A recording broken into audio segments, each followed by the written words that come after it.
Well, as the Electoral Commission prepares to go to court to ask for permission to postpone the local government elections because of the pandemic, obviously, the political party, the Forum for Service Delivery, says it will argue in court that the elections must go ahead by the end of October. The party also says it wants the chair of the IEC, Clinton Mashinini, to resign. A process chaired by the former Deputy Chief Justice, Tikang Moseneke, recommended that the IEC ask a court for a postponement until the end of February next year. Mbara Kakana is the president for the Forum for Service Delivery. Mr. Kakana, good afternoon to you. Thank you for your time. Why do you believe the elections must go ahead this year? Okay, thank you very much. Thank you to the viewers. We as Forum for Service Delivery, we hold a strong view that the elections must proceed because of now currently we are on adjusted level 3. There is also a drop in terms of the infection. You will understand that last year we had more than 120 by-elections and there was no commission before those by-elections. People are still meeting at taxi rank, people are meeting in the malls, universities are now open, the mines are operating, life is back as normal. Because of now we've got 1 year, 6 months experience within COVID-19. Don't you worry that some people will think it's dangerous to vote and so they won't vote, and that means that the results of the elections, if we had to have them this year, would be skewed, would be in a way wrong, because most people, many people, some people would be too scared to vote? We approached IEC in so many occasions so that the IEC must come with methods. You will understand that we are now a year in COVID, and IEC has never introduced anything.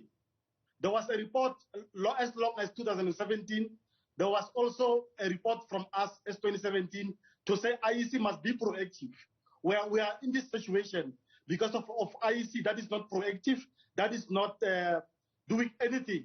We got a lot of methods like electronic voting. We've got methods we can introduce like hybrid. We can also have our elections for 3 days. Any queue, at top queues, people are meeting. Why can't we open voting stations and vote? The recommendation is that we wait until February next year. The Constitution says, as things stand, the Constitution says we have to have an election by the end of October. The 4th of November is actually the date. Does it matter if we don't listen to the Constitution and just wait until February? Does it really matter that much?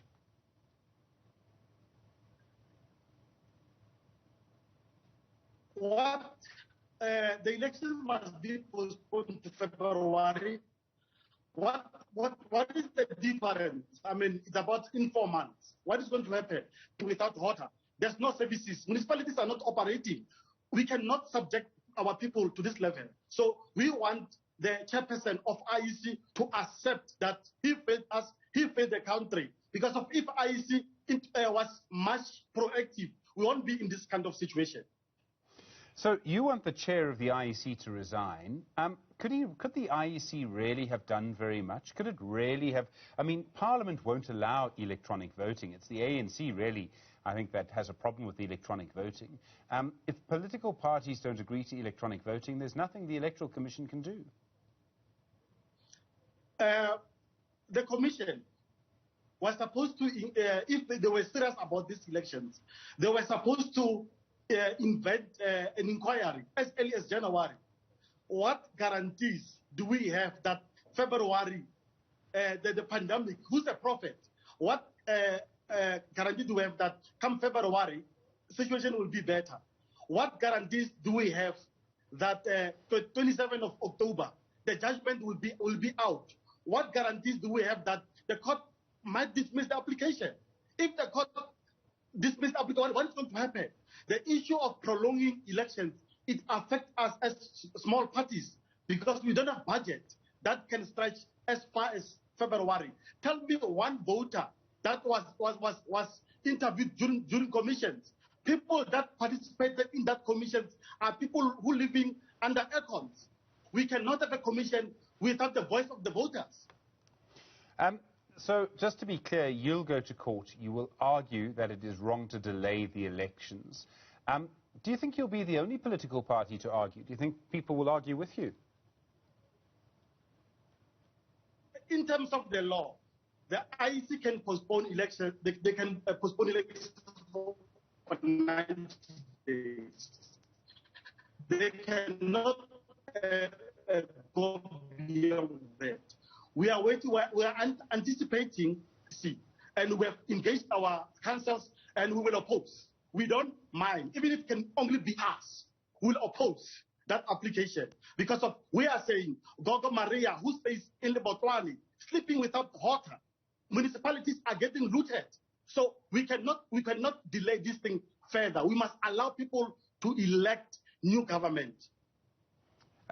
Do you think people will actually elect new governments? I mean, even in places where we've seen protests against a local municipality, Maluti-Apofong is a good example, the people in power, was the ANC in Maluti-Apofong, still win wards, even though people are very angry. When we don't elect new government, remember, we'll be giving ANC more power.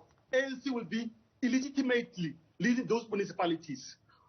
In terms of AG report, 26 billion is getting wasted. What more do we want? We cannot allow these elections to... People are living, like now in Taxirank, people are meeting. It's why people are meeting in pubs. The taverns are now open. Why is it elections that are getting delayed while everything is proceeding? Mbaraka Kekana, the president of the Forum for Service Delivery, do appreciate the time on Newsfeed. Thanks very much indeed.